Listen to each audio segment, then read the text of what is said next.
Avant de plonger dans cette histoire incroyable, pensez à vous abonner à la chaîne et à activer la cloche. Ici, chaque récit a quelque chose à dire, et vous ne voudrez pas en manquer un seul.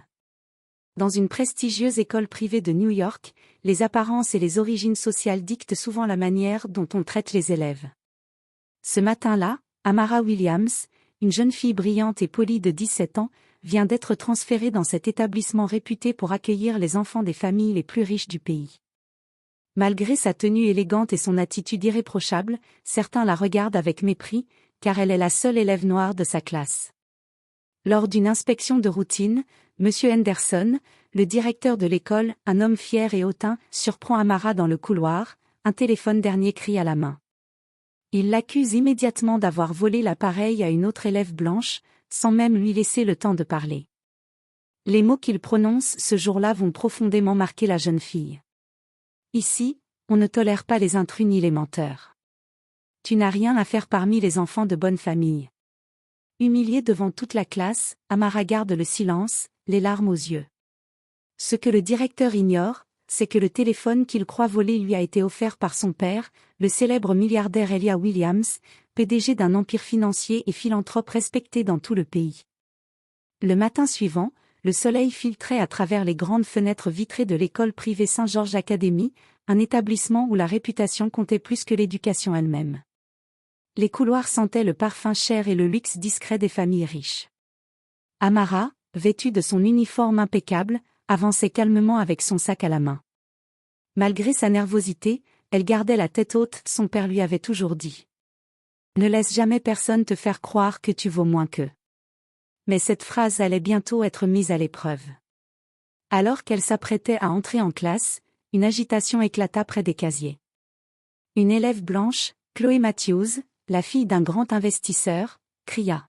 « Mon téléphone. On m'a volé mon téléphone. » Le directeur, M. Henderson, arriva aussitôt, suivi de 2 surveillants.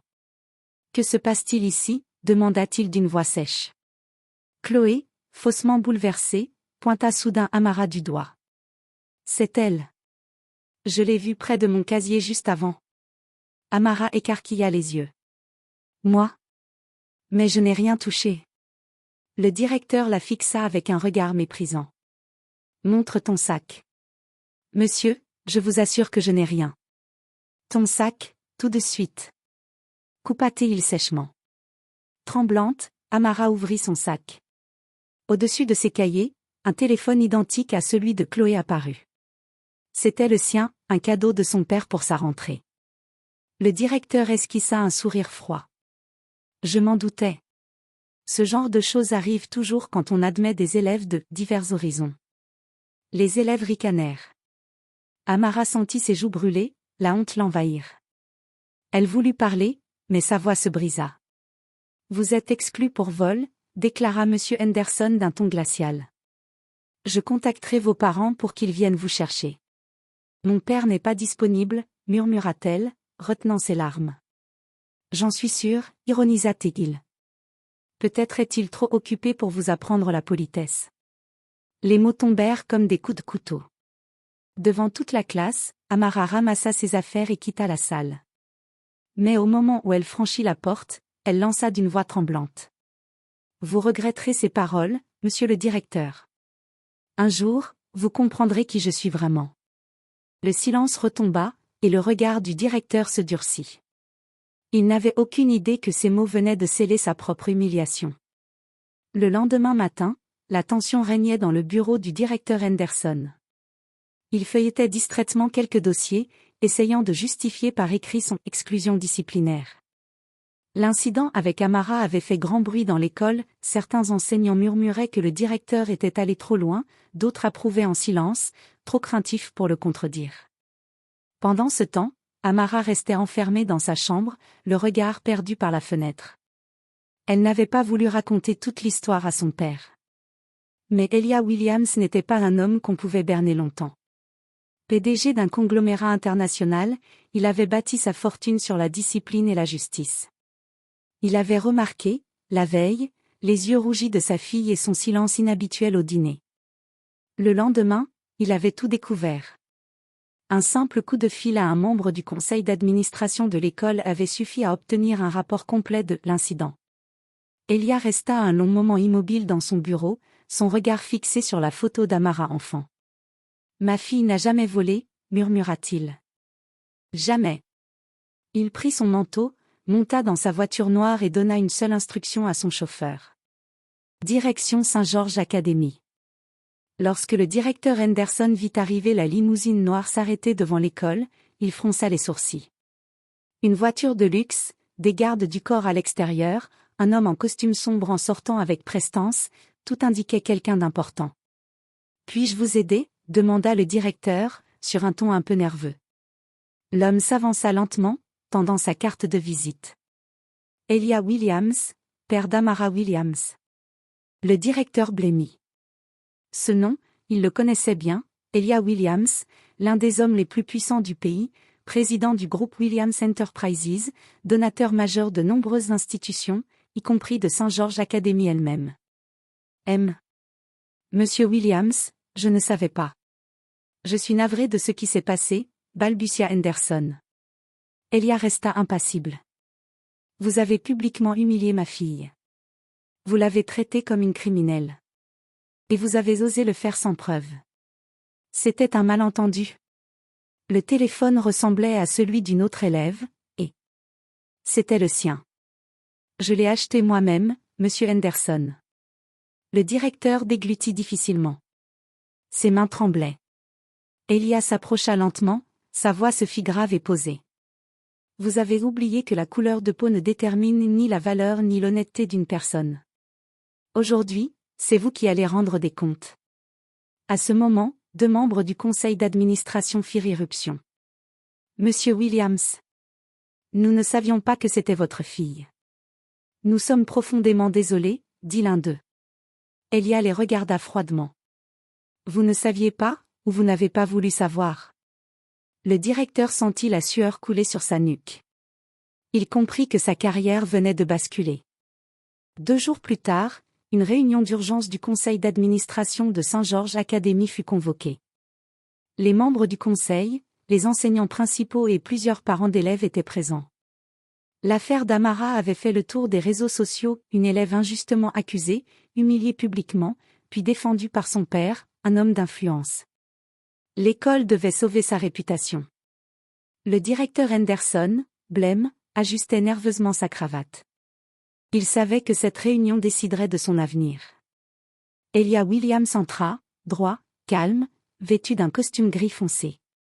Derrière lui, Amara marchait silencieusement, le regard ferme malgré la peur qui serrait son cœur. Elle avait accepté de venir, à la demande de son père, pour faire entendre sa vérité. Le président du conseil prit la parole. Monsieur Williams, merci d'avoir accepté de venir. Nous souhaitons faire toute la lumière sur cette situation regrettable. Elia hocha lentement la tête. Je ne suis pas ici pour obtenir des excuses superficielles, mais pour qu'on reconnaisse ce que vous avez fait subir à ma fille. Il se tourna vers Amara. Raconte-leur, ma chérie. Dis-leur ce qui s'est passé. La jeune fille prit une profonde inspiration. Sa voix tremblait au début, puis gagna en assurance. Le directeur m'a accusé d'avoir volé le téléphone de Chloé Matthews. Il m'a forcé à ouvrir mon sac devant tout le monde. C'était mon propre téléphone, un cadeau de mon père. Et quand j'ai voulu me défendre, il m'a traité d'intruse et a dit que je n'avais rien à faire dans cette école. Des murmures parcoururent la salle. Le visage du directeur se figea. Elia sortit calmement un reçu et le posa sur la table. Voici la facture du téléphone, achetée à mon nom. Il n'y avait donc aucune preuve de vol, seulement un préjugé. Silence total. Puis un membre du conseil, une femme âgée, prit la parole d'une voix indignée. Monsieur Henderson, avez-vous réellement tenu ces propos? Le directeur tenta de se justifier. J'ai simplement voulu protéger la sécurité des élèves. Il fallait réagir vite, et... En humiliant une jeune fille sans preuve? Coupa Elia, la voix dure. Non, monsieur Henderson. Vous n'avez pas agi par précaution, vous avez agi par préjugé. Tous les regards se tournèrent vers le directeur. Son visage devint cramoisi. Chloé Matthews, l'élève accusatrice, baissa les yeux. Monsieur Henderson, dit le président du conseil, vos paroles et vos actes sont contraires aux valeurs de notre établissement. Votre comportement est inacceptable. Un long silence précéda la phrase suivante. Vous êtes relevé de vos fonctions, avec effet immédiat. Le directeur chancela.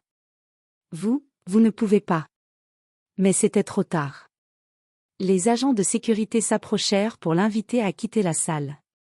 Elia prit la main de sa fille et ajouta, calmement. J'espère que cette leçon vous servira, monsieur Henderson. L'humiliation d'un innocent finit toujours par se retourner contre celui qui la provoque. Sous les regards médusés de tous, il quitta la salle, tenant Amara contre lui. Une vague d'applaudissements éclata derrière eux. Quelques semaines plus tard, la vie à St. George Academy avait changé du tout au tout. Le scandale de l'exclusion d'Amara avait secoué l'opinion publique, et la presse s'était emparée de l'affaire.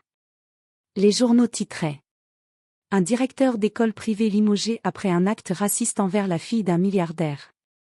Mais ce qui surprit tout le monde, c'est la réaction d'Elia Williams. Au lieu de poursuivre l'école en justice, il annonça lors d'une conférence de presse un projet inattendu. Je ne veux pas détruire cet établissement. Je veux le transformer. Dès aujourd'hui, je crée la Fondation Amara, un programme de bourse destiné à offrir une éducation gratuite aux enfants défavorisés, quelles que soient leurs origines. Le public éclata en applaudissements. Elia continua. L'humiliation qu'a subie ma fille ne doit pas rester une blessure, mais devenir une leçon. L'éducation n'est pas un privilège, c'est un droit. À l'école, Amara marchait dans les couloirs, cette fois accueillie par des sourires sincères.